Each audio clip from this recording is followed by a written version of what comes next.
लागमी आज वडाळा परिसरामध्ये आहे। आज सुद्धा आपण बघतोय कचऱ्याचा विषय खरं तर विषय लोकांचा मांडताना पाहायला मिळतं। या ठिकाणी सुद्धा कचऱ्याचे जे डब्बे आहेत ते रस्त्यावरती पाहायला मिळतात। थोड्याच वेळामध्ये या ठिकाणी कचऱ्याची गाडी सुद्धा येणार आहे। मात्र या कचरा उचलण्यासाठी वापरणाऱ्या गाड्यांमध्ये असेल किंवा कचरा मोठ्या प्रमाणात रस्त्यांवरती पडत असतो, लवकर कचरा उचलला जात नाही अशा नागरिकांची समस्या असते।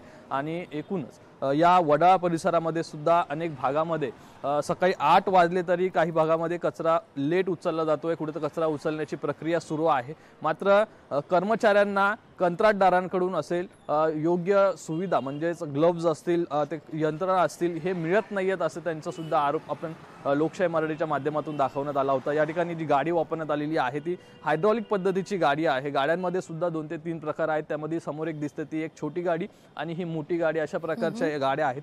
मात्र ही हायड्रॉलिक गाडी आहे आणि हायड्रॉलिक गाडीची अवस्था पण आपण बघतोय कशा प्रकारची आहे। एकूण जे कर्मचारी या हायड्रॉलिक गाडीचा वापर करतात आणि कचरा उचलून या गाडीमध्ये टाकतात त्यांच्या हातामध्ये ग्लोव्ज सुद्धा नाही अशा प्रकारचं चित्र पाहायला मिळतं। आणि जे डब्बे कचऱ्यासाठी ठेवण्यात आलेले आहेत ते सुद्धा मोडकळीस आलेले आहेत। अशा प्रकारची ही कचरा उचलण्याची यंत्रणा जी आहे ती खरं तर गाडीपासून ते डब्यांपर्यंत सर्वच नादुरुस्त पाहायला मिळते। त्यामुळे कंत्राटदार याकडे लक्ष देत नाहीये की पालिका याकडे लक्ष देत नाहीये।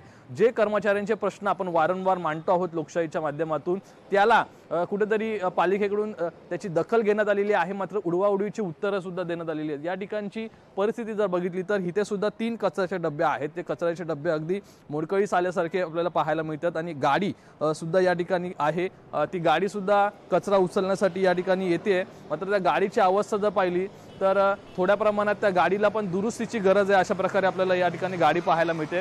गाडी धुतली गेली पाहिजे असं कर्मचाऱ्यांचं म्हणणं आहे, मात्र ही गाडी सुद्धा पाहतोय आपण ही धुतली जात नाही असं सुद्धा कर्मचाऱ्यांकडून सांगण्यात येतं। आणि कर्मचाऱ्यांना महत्त्वाचं म्हणजे ग्लोव्ज असतील, गमबूट असतील हे दिले गेले पाहिजेत कंत्राटदारांकडनं, ते सुद्धा अद्याप दिले गेलेले नाहीये। त्यामुळे पालिका कंत्राटदारांवरती कारवाई करणार का, की कंत्राटदार हा सर्व अधिकाऱ्यांपासून सर्व जी यंत्रणा आहे खरं तर खालच्या लेवलपर्यंत सर्वांना मॅनेज करतोय का, असा प्रश्न लोकशाही मराठीच्या माध्यमातून